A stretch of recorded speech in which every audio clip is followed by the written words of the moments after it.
Nggak mudah sih ya menjadi public figure dengan sorotan banyak orang, apalagi juga ya dengan berita-berita yang ada terhadap aku gitu ya.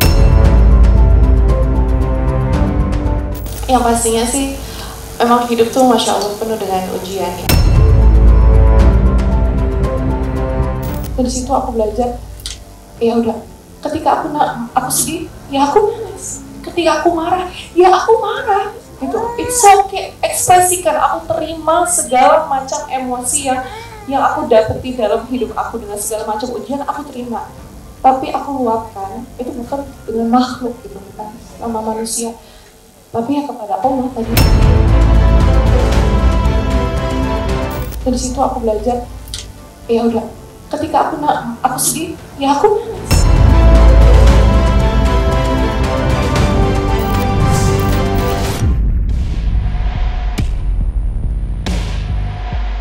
Kokohnya tembok keteguhan hati Irish Bella dalam menghadapi ujian kehidupan yang datang silih berganti akhirnya menunjukkan keretakan.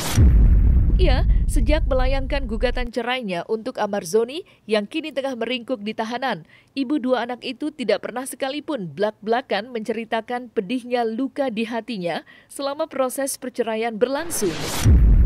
Namun, semua ini berubah kala Irish Bella menghadiri sebuah acara pengajian musyawarah yang digelar pada hari Minggu 28 Januari kemarin, di mana ia mencurahkan segala keluhan yang selama ini menyelimuti hati dan benaknya. Tidak tanggung-tanggung, dalam kesempatan itu, Irish pun tak segan mengakui bahwa caranya menyikapi datangnya masalah bukanlah cara yang sehat bagi kesehatan mentalnya dan anak-anak. Buktinya, Iris membeberkan kalau permasalahan yang kini menghampiri keluarganya telah memaksanya untuk membawa buah hatinya untuk mendapatkan pertolongan dari seorang psikolog anak. Lantas, seperti apa jeritan-jeritan hati yang dituturkan Iris pada acara tersebut? Serta benarkah kondisi ini diperparah dengan statusnya yang merupakan seorang selebriti? Nggak mudah sih ya menjadi public figure dengan sorotan banyak orang, apalagi juga ya dengan berita-berita yang ada terhadap aku gitu ya. Pastinya tuh adalah ngegelitik gitu ya dalam jiwa tuh, kayak pengen bikin satu gitu, pengen gatel banget kayak apa gitu, satu tuh kayak apa deh, pengen gatel banget ya. Tapi ya Allah, itu aku, hanya Allah yang tahu seberapa kuat aku pengen menjaga lisan ini, karena aku tahu betul, dan mungkin nggak tahu ya ada yang bisa relate nggak di sini, bahwa aku tuh sadar betul Kak, lisan aku tuh tajam banget gitu. Aku takut ya, kita kan perempuan tuh kadang senjatanya tuh di lisan kita ya. Saya sedikit jangan sampai lisan kita tuh menyakiti orang lain gitu. Itu yang paling aku jaga betul gitu. Dan aku juga, aku ngerasa kayak Allah tuh baik banget sama aku. Allah udah tutup aib aku sebaik mungkin, dan aku gak mau sampai membongkar aib orang sehingga Allah membongkar aib kita gitu kan. Itu yang pengen aku jaga betul. Jadi itulah yang membuat aku kuat tuh, untuk menjaga lisannya. Kita sebagai perempuan kan kadang ujian terbesar kita di situ ya, di lisan gitu. Jadi itu yang harus kita terus ingat selalu setiap hari untuk itu. Ya, semoga rekan media bisa memberikan saya ruang ya untuk menyelesaikan ini semua dengan baik. Seperti itu.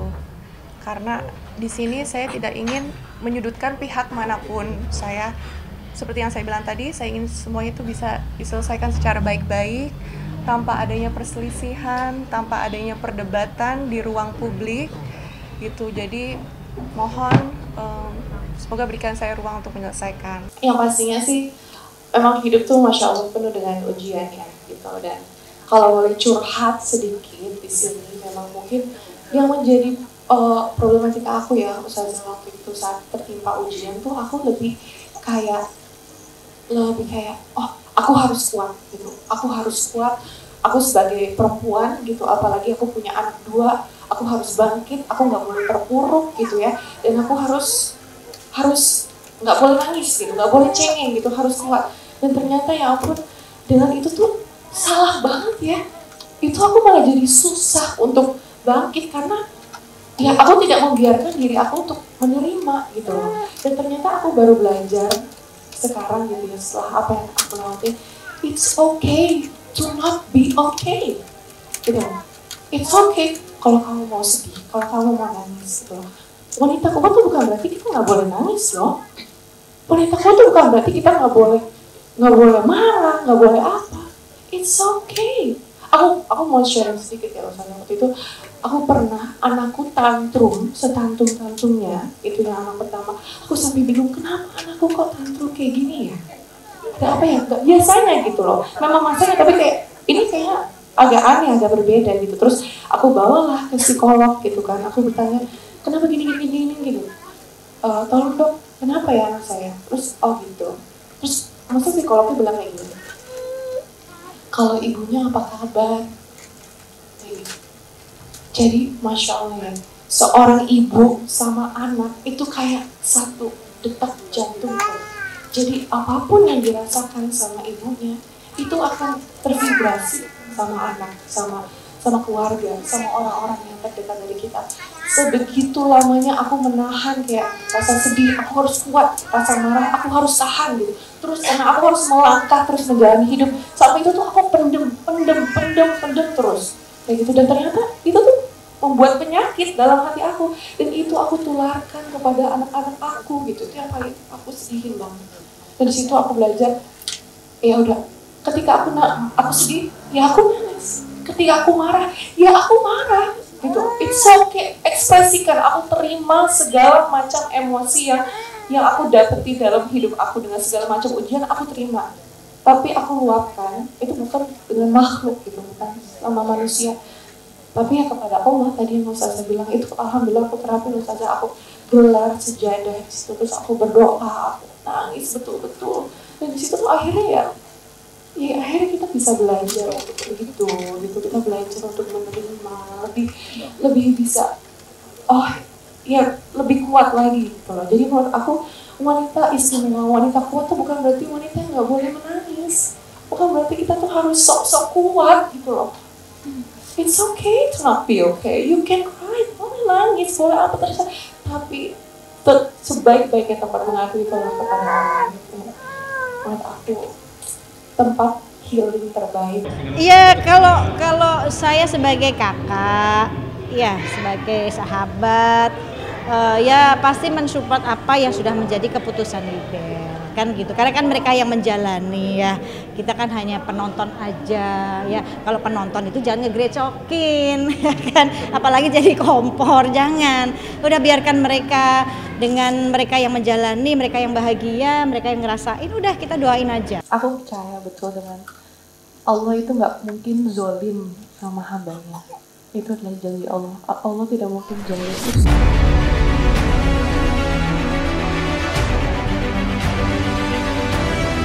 Hanya sekedar ngejar konten. Kalau salah ya salah. Bisa berlatih. Saksikan bersama saya Vista Putri pukul 18.00 hanya di Cumi. Visit di cumi.com.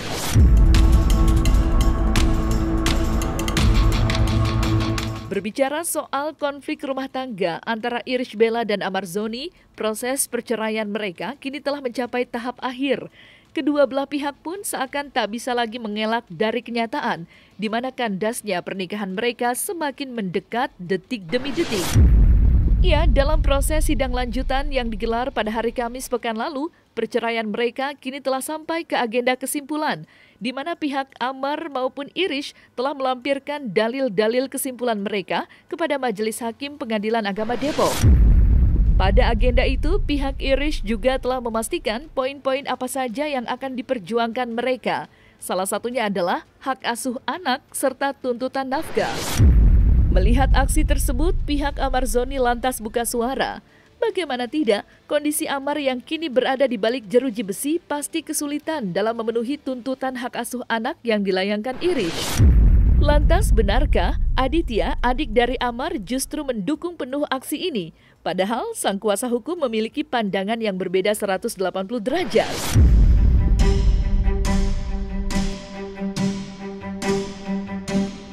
Ya, itu kan suatu pukulan sama dia, dan itu juga menambah keinsafan dia gitu loh. Dan kemudian secara karir, nah dia kan karirnya kan ambruk sekarang nih kan. Kemudian masalah ekonomi, kan dia jatuh juga, bisnis. Jadi banyak kerugian itu yang dia ceritakan. Jadi saya harus bangkit Om Geneng. apapun, apalagi anak-anak saya masih kecil-kecil katanya, kan butuh nafkah dari saya katanya, butuh bimbingan dari saya katanya. Ya, kalau nafkah sih sebagaimana tuntutan ya, jadi tetap di dalam tuntutan itu ya berharap memang nanti majelis hakim mengabulkan ya, karena ini adalah bentuk atau aktualisasi pertanggungjawaban ya tergugat sebagai ayahnya ya. Adapun kalau nanti prakteknya bagaimana, teknisnya bagaimana, ya itu nanti apakah ada pembicaraan lagi saya belum tahu ya, karena memang ini belum terjadi. Tapi kalau keputusan sih yang kami harapkan adalah ya tentu saja untuk nafkah anak ini juga termasuk yang ikut dikabulkan ya, karena ini sebagai bentuk pertanggungjawaban dari pihak tergugat ke depannya dan selamanya ya, sampai anak ini nanti hidup mandiri atau memang dewasa lah, bisa mampu hidup sendiri ya, seperti itu. Islam kan gimana pun juga anak tetap tanggung jawab bapaknya. Jadi oke lah mungkin untuk dukungan apa ya, untuk anak-anak yang Kaibel, Amara, Air, mungkin saya setuju sama Kaibel. Karena kan sekarang pengamar juga lagi nggak bisa situasinya kan, kondisinya nggak bisa. Mungkin pasti selalu didukung sama dukungan moral, ataupun nanti ada dukungan dana, itu memang harus kan, wajib kan, yang namanya juga anak gitu kan. Mantan istri ada, mantan suami ada, tapi mantan anak nggak ada. Jadi tanggung jawab Bang Amar tetap harus tersalurkan ke Air dan Amar. Untuk kalau untuk menjaga, ya menjaga Kaibel lah, yang menjagakan saat ini kan Bang Amar juga lagi nggak bisa untuk menjaganya. Jadi saya setuju kalau misalkan Kaibel menuntut hak anak ya, wajar lah, emang wajar. Nah, jadi kalau seandainya terjadi keputusan ini nanti Amar menerima, itu kan berarti keputusan nanti kan akan terjadi namanya ingkrah, keputusan udah berkekuatan tetap. Dan kemudian manakala memang keputusannya tidak sesuai dengan harapan Amar, nah, tentu ya sebagai PH kita kan akan pelajarin, habis itu kita laporkan ke Amar. Kemudian upaya hukum selanjutnya tentu kita beritahukan. Kalau Amar tidak menerima, ya berarti ada upaya hukum banding. Ya kalau menerima, ya berarti ingkrah. Cinta itu mempertemukan. Hal itu bisa membuat seseorang sampai ke titik terendah dan tergelapnya. Cinta itu menyatukan. Mereka tahu nggak hal-hal lain di luar itu? Hal-hal apa yang saya lakukan untuk Lesti? Cinta itu memisahkan. Kalau orang tua gue pada akhirnya tidak menganggap gue anaknya lagi. Bahkan kadang cinta itu juga meninggalkan. Satu saat gue kenapa-napa, dibunuh misalnya. Anak saya nikah, kenapa yang jadi walinya itu bukan saya? Tapi satu hal yang pasti, cinta itu punya kekuatan. Alvin in Love, cinta untuk semua.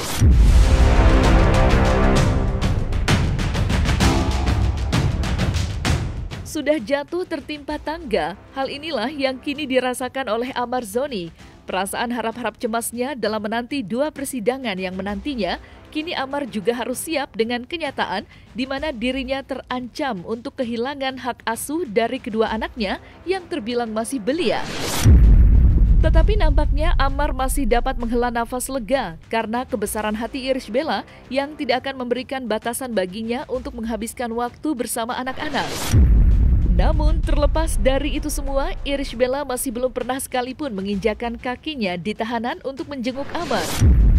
Lantas, bagaimana komentar kuasa hukum Irish Bella mengenai aksi kliennya yang siap untuk membuka lebar pintu rumahnya pada Amar dan mengizinkannya mengunjungi anak-anaknya? Ya wajar aja ya, sebagai ayah itu kan kangen sama anak-anaknya, kalau ketemu kan udah lama juga nggak ketemu ya. Tapi ya kembali lagi sih kalau tergantung Mbak Iris ya nanti. Maksudnya apakah karena beliau kan memang yang memegang tanggung jawab ya terhadap anak-anak ya terkait pengasuhan. Jadi memang tergantung Mbak Iris sendiri untuk mempertemukan atau tidak. Oh, kalau Mbak Iris sih dari awal udah selesai ya. Maksudnya udah nggak ada masalah ya terkait itu, karena memang terkait anak memang tidak ada konflik sama sekali. Jadi membebaskan ya, memberi ruang seluas-luasnya untuk komunikasi, untuk bertemu anak, untuk mengajak anaknya keluar bermain itu nggak ada masalah ya. Jadi dari awal memang komitmennya sudah seperti itu. Dan terakhir juga yang disampaikan Mbak Iris juga memang boleh saja, maksudnya ketemu anak itu nggak ada masalah ya, maksudnya sama sekali sih nggak ada batasan sih kalau terkait anak ya. Saya dan keluarga mengalami momen yang tidak mudah belakangan ini ya, tapi dalam semua hal ini tetap prioritas utama hidup saya adalah memberikan perhatian penuh kepada anak-anak saya, merawat anak-anak saya dan juga mencintai mereka. Kalau setahu saya sih memang sampai hari ini belum ada ya. Jadi belum ada menjenguk ya.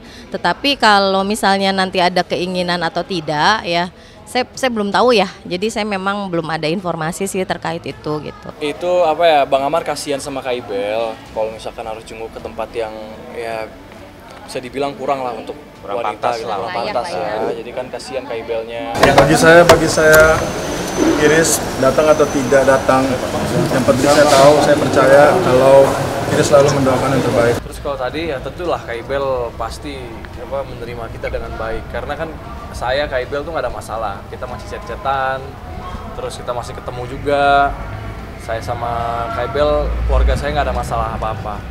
Yang masalah Bang Amar sama Kak Ibel itu tidak mengurangi sedikit pun hubungan kita sama keluarganya Kak Ibel. Gitu. Mudah-mudahan itu yang terbaik, ya kan? Kalau di sini saya sebagai adik sih mendukung aja, mensupport apapun keputusannya. Kalau memang yang sudah keluar ya itu yang terbaik. Ya ini jalan hidup atau skenario yang ada di hidupnya Bang Amar lah. Ya mudah-mudahan dengan adanya musibah-musibah ini, mudah-mudahan menjadikan Bang Amar personal yang lebih baik lagi, menjadikan Bang Amar orang-orang yang betul sadar akan kesalahan-kesalahannya, menjadikan Bang Amar orang yang betul-betul inilah betul-betul jadi orang baik lah gitu seutuhnya. Dia orang baik, cuman kehalang sama kenakalan dia yang suka pakai benda-benda terlarang itu. Jadi menurut saya mudah-mudahan dengan adanya musibah seperti ini Bang Amar bisa lebih baik lagi.